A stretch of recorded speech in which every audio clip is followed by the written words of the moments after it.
Welcome to the National Family Legacy Podcast, where we explore uplifting narratives from organizations making a positive impact in our world. To connect with us or explore further, visit our website at nationalfamilylegacy.org. We're thrilled that you've joined us for today's episode.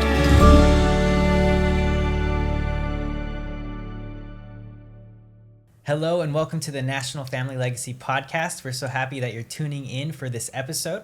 We are joined with Ryan and Sarah, who just recently went on the most recent Tree of Life medical mission to Palenque, and they got to serve there and experience the trip there.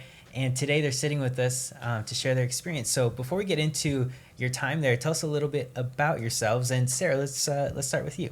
Hello, I'm Sarah Evangelista. I'm a nurse, and I'm also in graduate studies for nurse anesthesia right now. And Ryan and I are in the same class. We'll be done in August. And I live in Pasadena, which is not too far from here. Awesome. That's me. Yeah, it's the same situation. My name is Ryan Hahn. I'm also in the same school, like as Sarah mentioned, and definitely glad to be here. Awesome. Happy that you guys are here. So you guys are in the anesthesiology program, right? Or is there like a more specific terminology there? Yeah, so the actual name of the school itself is called Kaiser Permanente School of Anesthesia. And so like the title that we're going for is it's called like a Certified Registered Nurse Anesthetist. Oh, yeah. Okay. That's amazing. Well, that's very exciting that you're almost done in August. So we're happy that you have the time to be here because I'm sure that you guys are really in, grind mode right now for this last phase. So thanks for being here. But tell us, so you guys went on the Tree of Life medical mission trip. So tell us, how did you hear about the trip and what inspired you guys to go on the trip? Yeah, so our teacher, her name is like Dr. Sandra Bordi, was actually classmates with Carlos Palomares. So he's like the CRNA that's been on the Tree of Life missions like kind of frequently, right? Yeah.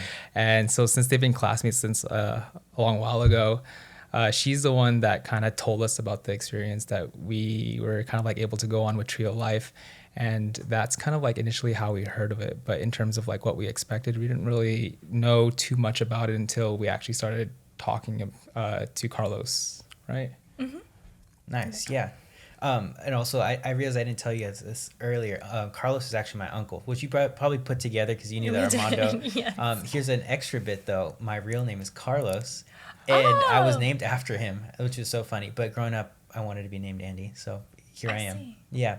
Really? Did not know some that. fun information there. Yeah, that's a cool tidbit. Yeah. So same thing for you then, I'm guessing, on the mission Yes, trip. Yeah. we hadn't heard about it, Tree of Life, before we got selected to go. And then we got to talk to Carlos, and he got us really amped for it. That's so, awesome. Yeah. Tell us more about that, because you guys, it sounds like you got selected for the trip, Mm-hmm. and then what ultimately inspired you to say I'm going on this trip, because it's a pretty big decision to go to Mexico for a week, another country, and serve in different conditions. What was that like? So I guess kind of like how it was set up is that like we had a class one day, and then all of a sudden our teacher was like, hey, he's like, I just wanted to know if anyone was kind of interested on going on a medical mission. And then being like our class has how it is and stuff, like everyone was for sure like interested on going. In terms of like how we were selected and stuff, we don't really know. Yeah, that's kind of like up in the blue, but definitely glad that both like me and Sarah were able to go. Yeah. That's awesome. Yeah, those trips are so much fun, and it's a great learning experience too for students. My cousin, he went on one of the first trips as a nursing student, and he tells me that it was this awesome experience for him to get hands-on work and really solidify like his desire to be a nurse, which for me was the opposite, actually, because when I was in college, I was hoping to be a nurse, and so I was doing all the pre-nursing requisites. And I had the opportunity to go on the trip, and the first surgery that they did, I was able to sit in on and see, and it was just too much blood for me. And it was like this switch immediately. Like, no, thank you. I can't be here now. I was No. like, no thanks, this is not for me. So you guys went on the trip then. Mm-hmm. What did you guys do? What was your role on the trip? We were able to help administer anesthesia during the trip under the guidance of Carlos and the other nurse anesthetists who were there. So we did a lot of what's called a spinal block, where we are able to kind of numb up the area, and patients were able to get their surgeries and then go home that day. That's awesome. So were there any specific stories maybe that you could think of while you were there? Any like interesting cases that you saw? what I thought was like super, like, I guess exciting and fun is that, like, I remember during one of the days is that both Sarah and I were in the same OR together, and we kind of like designated our OR room like the fun room, right? And so we had like stickers. We had stickers. Right? And we so had good music. Yeah, we had good Nice. music, and so everyone that kind of came into our room, they got a sticker, right? That's And that's how you knew that they came into our room. And whether or not it was like the surgeon or us or the patient, we asked like what everyone's music preferences was, and we just played that. And I don't know, I felt it kept everything kind of light, and it kept like the environment a little bit like stress free, I guess. That's as awesome. much as we could be, right?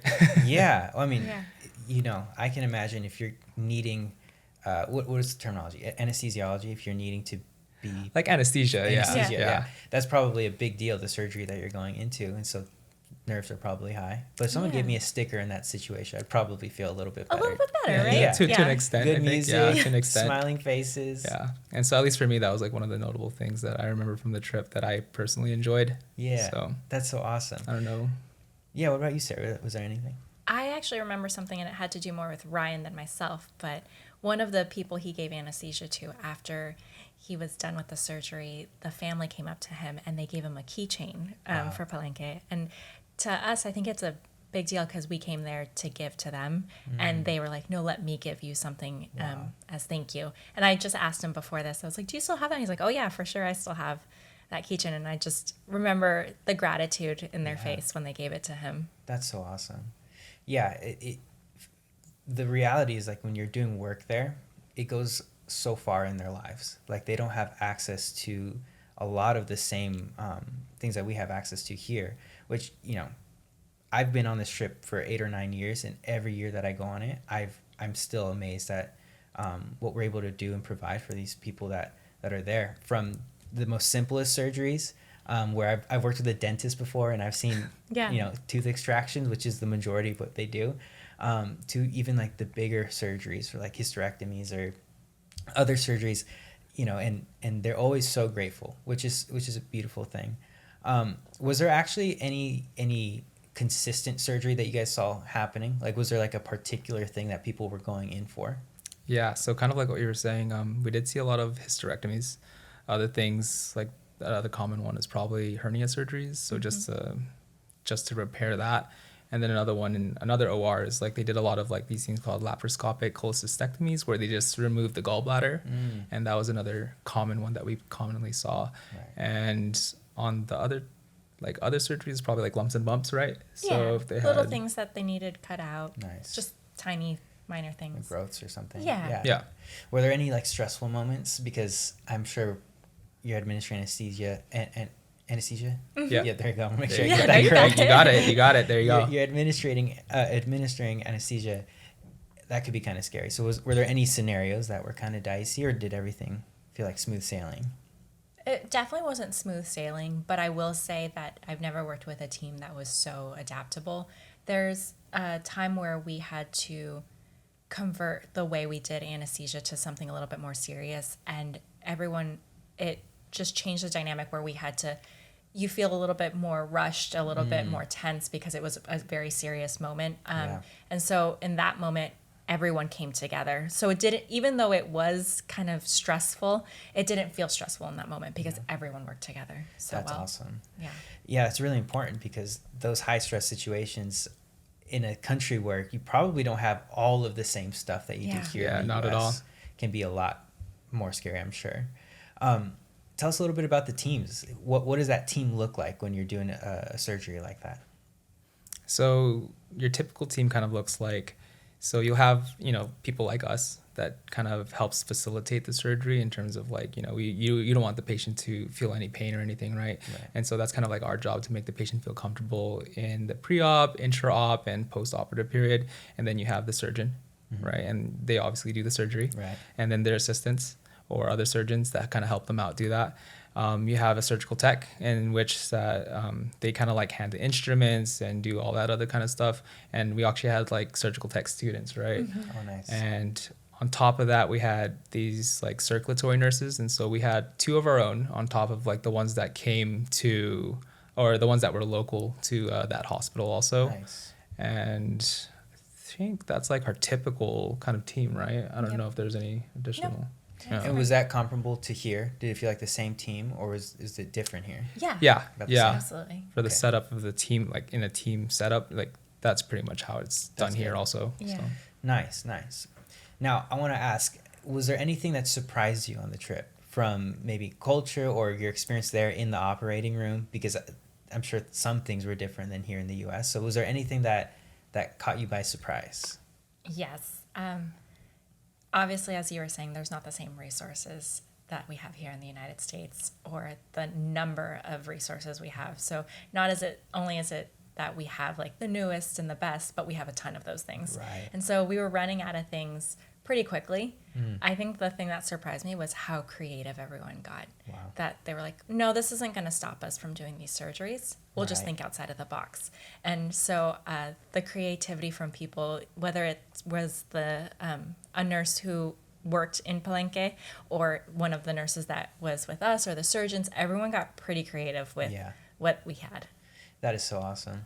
You know, what's funny is on the last episode that we did, or no, a couple episodes ago, we interviewed Hardesty, Dr. Hardesty, Oh, yeah. Yeah. and Carlos and my dad, and they were recounting a story where I want to say it was a leg surgery or something to do with the arm, but they needed to go down to the local hardware store, and they bought a saw for the surgery, like impromptu, like they're in the surgery, they Yeah. realize they don't have it, and so they send someone down the street to get a saw, and they come back and they finish the surgery. What the surgery was, I don't know, and I encourage anybody listening to go check out that episode because I don't exactly know Yeah. what was going on, but that's kind of how it is there sometimes. Yeah. You know? Oh, 100%. You know, you got to do what you can with what you have. And what's amazing is that the team always comes together, that the team Absolutely. always bands together to get that surgery done, which is pretty admirable for sure. Was there anything that surprised you? I mean, kind of like what we were saying earlier, like we kind of just work with what you have, right? And so we did a lot of these surgeries under spinal anesthesia, like we mentioned earlier. And they were a lot of surgeries that when we did it here in the US, like we did not do those surgeries under spinal. And so like those are the first times I did a lot of those surgeries under a different anesthetic. Oh. And I thought that was really interesting because I was like, oh, well, we'll see how this will play out, right? But then it went totally fine. It was Nice. totally smooth. And like what you're saying, like it kind of like broadens like my learning experience. I thought it was such like a good experience just in terms of like that. Yeah, that's awesome. I think of Carlos being such a very experienced anesthesiologist, and you know he's been working here in the U.S. since I've known him. He's my uncle, so my whole life. But also out there, I've seen him like have to in the moment figure out what to do and work with the team. And what was that like working with that team of like with Carlos? Was that a big up? Was that positive, or is he a hard person to work with, or tell us your experience. Carlos is a trip, but not just as a human being, but as an anesthesia provider. I think I speak for both of us when I say we learned so much from him. He is a wealth of knowledge and experience, and he's willing to share, which not a lot of people are. So to us, it was a gift getting to learn from him. But also, he keeps it really fun, and so you're motivated to go Yeah. in and learn from him, and you're motivated to try the new techniques he's learned. Right. So yeah, I had a great time. That's so awesome. What about you? Exactly the same thing. I don't feel like I have anything to add to that. I mean, Carlos is a great guy. He's the best. And Yeah. he was like an amazing teacher, and I think he really facilitated like the whole trip for us. Yeah. You know, I love that that you guys had a great experience with him too. One of the things I want to highlight about Tree of Life is that we really care about the care that we give to the people that, you know, in the communities that we go to.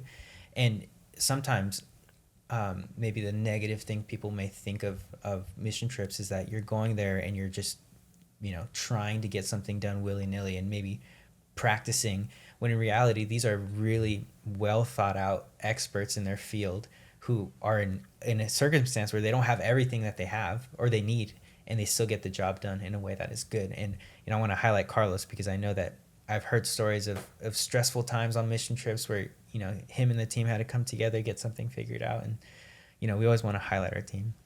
Now, so you guys have been on this trip. Tell us a little bit about if you would go again. Would you guys go on a trip like this again? If so, why? Because I'm sure there's somebody that's watching that would want to know. Yeah, I would 100% go on this trip again. And not just because, like, I mean, I've been doing community service since like when I was in high school and college, and it's always kind of been like this dream in the back of my head that I kind of wanted to participate in like some sort of medical mission. But like going with Tree of Life was definitely probably like, I don't know, it sets the standard like pretty high for me in terms of like how much I learned and how much I actually enjoyed the trip.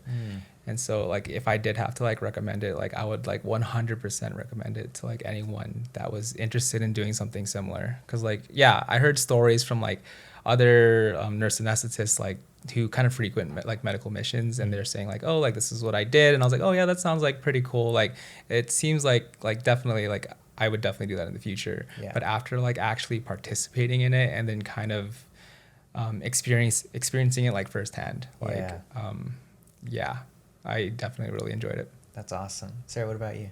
Absolutely. I can't wait to go back. I think that this organization, people like Carlos or people like your parents, Armando and Norelli, they provide a level of care that you don't even see here. They care so deeply for the community there and for the patients there. And I think it's infectious. You go there, you're like, yeah, I'll do a medical mission. And then you come out changed. And Wow. it's almost selfish because I went so I could help people, but I got so much out of it myself. So yeah, I would recommend going with Tree of Life. That's so awesome.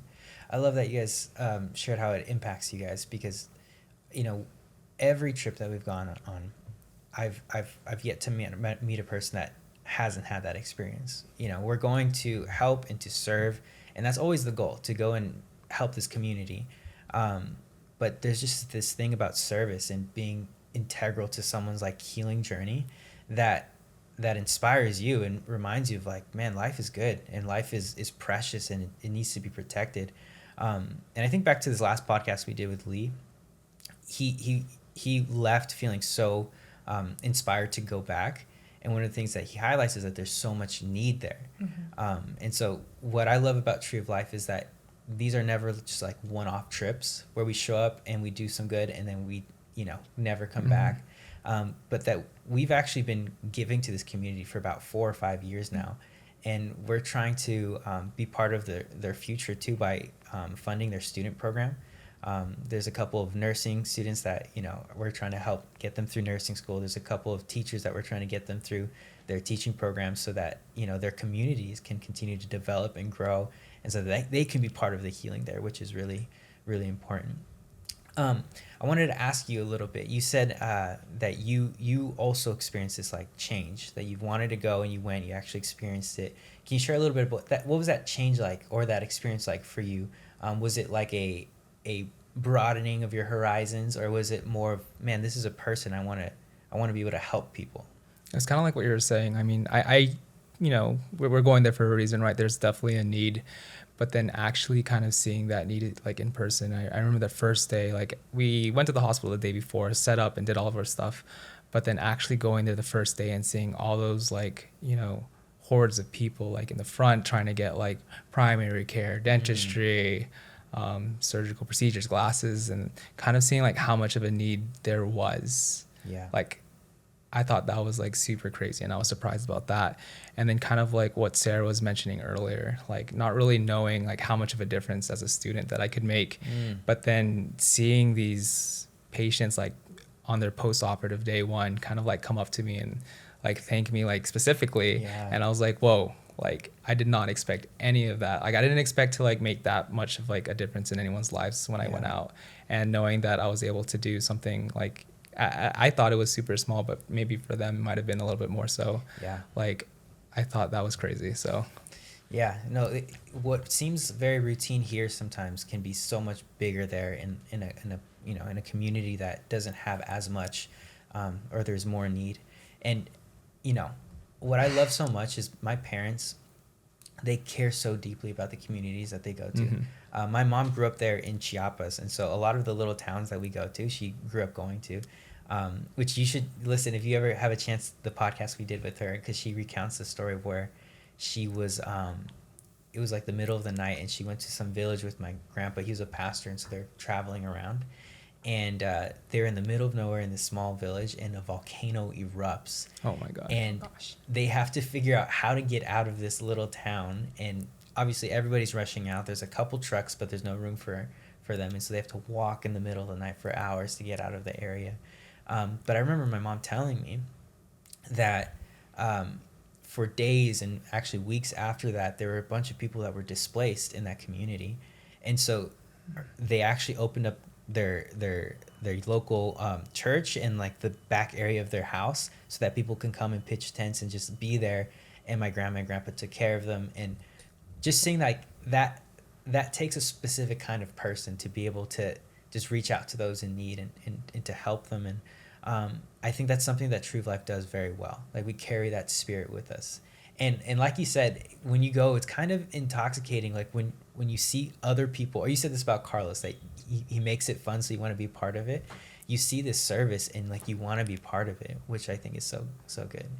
Can you share a little bit with us about what changed in you, or what specifically you really experienced? Yeah, I think so. You go and you have this expectation that you're going to go help people, but you can't imagine it until you're there. And I think the number one feeling I felt after I left was gratitude. You're just immense gratitude for the opportunity, but also the life that we have here, the comforts we have here. And then I think about the fact that every single one of us has a gift, Right. and it's our responsibility to share with Yeah. others. So I think about the people who went on the trip. They didn't have a specific role. They were like, I'm just a helper, but they found a place for them. And I think that's something that Tree of Life really did well, was, okay, you're here, you're willing, you're able. We're going to put you somewhere and have you make an impact. And for me, seeing all of that together really just changed my perspective on things. Yeah, I like that you point that out too. I've had friends who've been interested in outreach before, but their fear was like that they didn't have something to contribute. I have friends who are graphic designers, and a couple of them are nurses, but a lot of them are outside of the nursing or medical field. And so when I've talked to them about mission trips, often their response is like, what can I do? But the reality is there's a lot that we can do. I mean, I went to school to be a pastor, and now I'm working in marketing. And so I go on a trip like that, and I feel uncomfortable. Like, what can I contribute? And I see people like you guys who, you're literally assisting in surgeries. But the reality is, what I was really good at? Handing glasses out to people, Yeah. Or, my wife and I did that on the last trip, or 2 years ago now.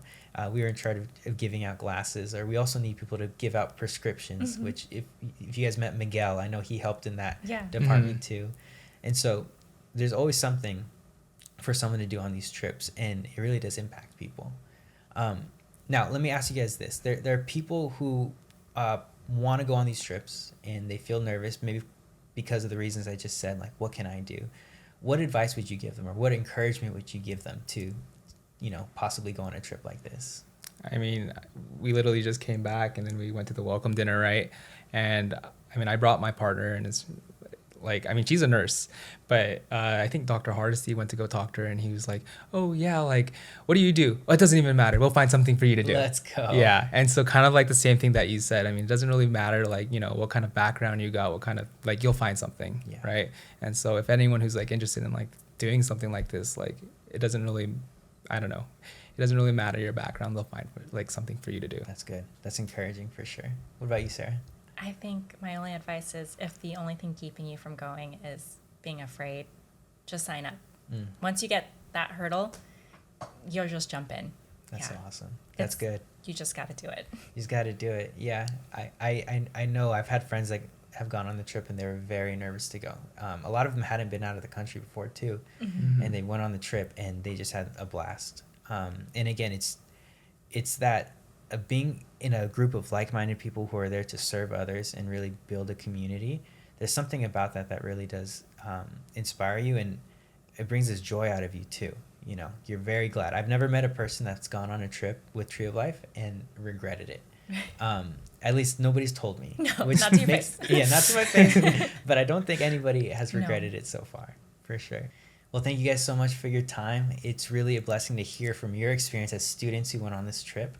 And we're just so excited for the next trip so that we could see you guys there, and hopefully I'll be able to go this time so we could all hang out. That'd be fun. Yeah. Thank you Thanks for for having having us. us. Yeah. Thank you guys for listening. We will have another episode out very soon, so stay tuned and make sure to follow us on Instagram, on Facebook, and on YouTube. Catch you guys in the next one.